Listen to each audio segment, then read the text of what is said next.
साथियों, हमारे पूज्य बाबा साहब हमारे विश्व के शांति के दूत को शांति का इन सभी लोगों को नमन करते हुए आप लोगों को आश्वस्त करना चाहता हूँ कि समाज में कहीं भी किसी समय कोई आवश्यकता पड़ेगी तो मुझे आप याद करिएगा। और जैसा कि आप लोग जानते हैं कि ईश्वर को नहीं माना जाता है, इसलिए मैं भी उसी परिप्रेक्ष्य में जकड़ा हुआ हूँ और मैं आप लोगों को पूर्ण आश्वासन देता हूँ कि मैं आप लोगों के सेवा में आप लोगों के करके अपने बच्चों को उर्दू की शिक्षा हमारे समाज से एक छोटा सा विद्यालय, उसमें कभी किसी को जरूरत होगी तो मुझे सहयोग मांगेगा, मैं सहयोग करने के लिए तैयार हूँगा। जय भीम, जय भारत, जय समाज। कार्यक्रम को आगे बढ़ाते हुए आप लोग भगवान बुद्ध के चरणों में श्रद्धा सुमन अर्पित करते हुए बोधिसत्व बाबा साहब के परिवार दिवस पर उनको सत नमन करते हुए मंचासीन सभी पदाधिकारियों और उपस्थित धम्म बंधु धम्म उपासक, अभी हमारे पूर्व वक्ता श्रद्धेय एम.पी. गौतम साहब द्वारा एक विषय रखा गया, तो वो विषय कोई यूं ही नहीं है, वो सामने परिलक्षित हो रहा है। हम उस पर एक ही लाइन का प्रकाश डालेंगे और उसके बाद एक वक्ता द्वारा 6 दिसंबर 1956 की घटना को चित्रित किया गया है, तो उस पर हम 3 से 4 मिनट का समय लेंगे, समय का अभाव है। तो पहला जो हमारे एम.पी. गौतम साहब द्वारा एक प्रकाश डाला गया कि कहीं कहीं से हमारी कमियां हैं। हम शपथ तो लेते हैं, मासिक गोष्ठी तो करते हैं, मासिक गोष्ठी में तमाम चीजें बातें आती हैं, संगठन की बात आती है, लेकिन हम कहाँ तक उसमें सफल हैं ये आज मेरे सामने है। इतना बड़ा परिनिर्वाण दिवस बाबा साहब ने हजारों कुर्बानियां, हजारों उपकार हमारे ऊपर किए हैं, लेकिन हम उनके लिए 2 मिनट का समय एक 6 दिसंबर को नहीं दे सकते हैं, तो हम इसे अपनी समिति का असफल होना भी मानेंगे। हम समिति की मासिक गोष्ठी में तमाम तरह की घोषणाएं कर देते हैं कि इसको इस स्तर से मानना है, इसको इसकी व्यापकता इस तरह से देनी है। तो हमारे एम.पी. गौतम साहब की चिंता जो है, वो जो प्रश्न चिन्ह खड़ा कर रही है, वो लाजमी है, स्वाभाविक है। देखिए, हमारी महिलाओं की तुलना में भी हमारे पुरुष वर्ग नहीं है, महिलाओं की तुलना में भी हमारा पुरुष वर्ग उपस्थित नहीं है। जो लोग आए हैं वो धीरे धीरे अपने गंतव्य पर रवाना हो रहे हैं। जैसे लगता है कि जो है पहाड़ फाट पड़ा है, ये 6 दिसंबर के आ गया, उनकी कृतज्ञता को हम ज्ञापित भी नहीं कर सकते हैं, केवल समय देना है हमको, और उनकी कुर्बानियों की वजह से हम कितने अच्छे से जो है अपना जीवन यापन कर रहे हैं। तो ज्यादा नहीं बोलना है, कम से कम समय में, लेकिन इस चिंता को हमें ले जाना है। और मैं अपनी समिति के सभी लोगों से याचना करूंगा, आग्रह करूंगा कि मासिक गोष्ठी में इसको पुरजोर जो है रखा जाए और इसको एक विषय वस्तु बनाया जाए, इसका एक सब्जेक्ट तैयार किया जाए कि उसकी व्यापकता में हम कहाँ तक सफल हो रहे हैं, उसका ऑडिट भी किया जाए कि आखिर ये विफलता क्यों, इतनी कम संख्या क्यों, ऐसे मौकों पर इतनी कम संख्या क्यों। अब हम आते हैं, आपको ले चलते हैं जिसका परिनिर्वाण दिवस हम आज मना रहे हैं, उस 6 दिसंबर की घटना के विषय में 2 से 3 मिनट, ज्यादा समय नहीं है, 3 से 4 मिनट में अपनी वेदना उस माध्यम से व्यक्त करूंगा और आपको अश्रुपूरित बाबा साहब के प्रति श्रद्धांजलि देने के लिए विवश करूंगा मैं अपने शब्दों से। और इस से कैसे घटना थी, उस रात्रि का क्या नजारा था जब बाबा साहब हमारे बीच से चले गए, तो उस पर 2 से 3 मिनट।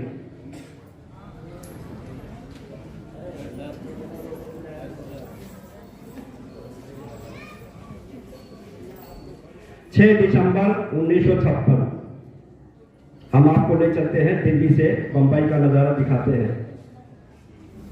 बाबा साहब का देहावसान 6 दिसंबर 1956 की रात्रि 12 बजे के करीब होता है और वो देहावसान दिल्ली में होता है। उनकी शव यात्रा चूंकि शवदाह का निर्णय लिया गया बॉम्बे में किया जाना था, तो उसका चित्रण 3 से 4 मिनट के अंदर आपके सामने। रात का सन्नाटा और अचानक दिल्ली, मुंबई, नागपुर में चारों ओर से फोन की घंटियां बज रही थी। राजभवन मौन था, संसद मौन थी, राष्ट्रपति भवन मौन था। हर कोई कशमकश में था कि ये क्या हो गया। कशमकश का अर्थ आप अंदाजा लगा सकते हैं। कशमकश का अर्थ ही है असमंजस की स्थिति, असमंजस में पड़े रहना। क्या ये घटना सत्य है? ये कशमकश था। इतने बड़े हादसे को भी लोग विश्वसनीयता नहीं पैदा हो रही थी। ये किसी बड़े हादसे और आपदा से कम नहीं था। कोई अचानक हमें छोड़कर चला गया, जिसके जाने से करोड़ों लोग दुख भरे आंसुओं से विलाप कर रहे थे। देखते ही देखते मुंबई की सारी सड़कें भीड़ से भर गई। फायर रखने की भी जगह नहीं बची थी मुंबई की सड़कों पर। क्यों? पार्थिव शरीर मुंबई लाया जाना था और अंतिम संस्कार भी मुंबई में ही होना था।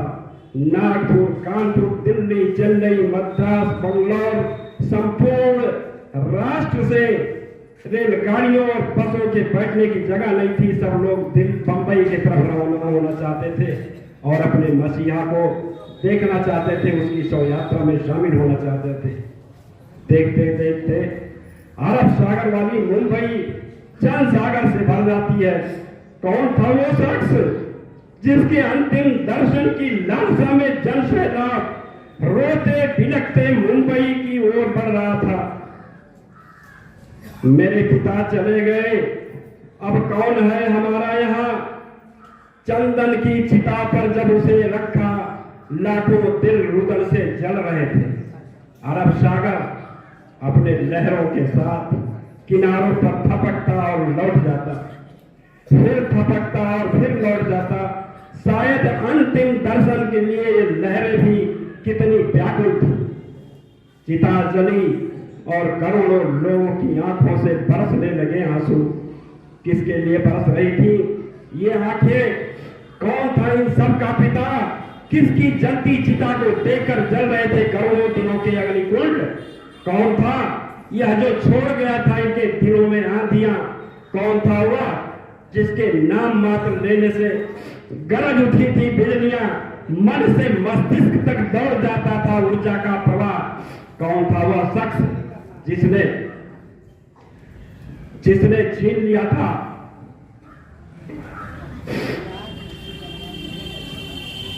चंदन, जिसके लिए बरस रही थी आंखें?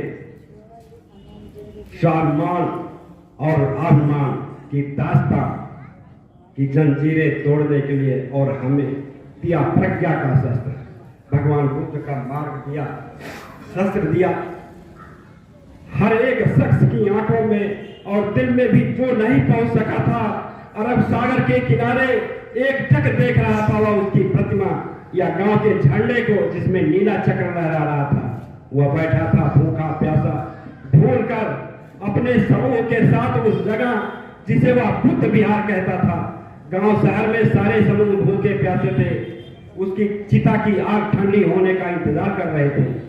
कौन सी आग थी जो वह लगा कर चला गया था? क्या विद्रोह की आग थी? नहीं, वह संघर्ष की आग थी। भूखे नंगे बदनों को ढकने की आग थी।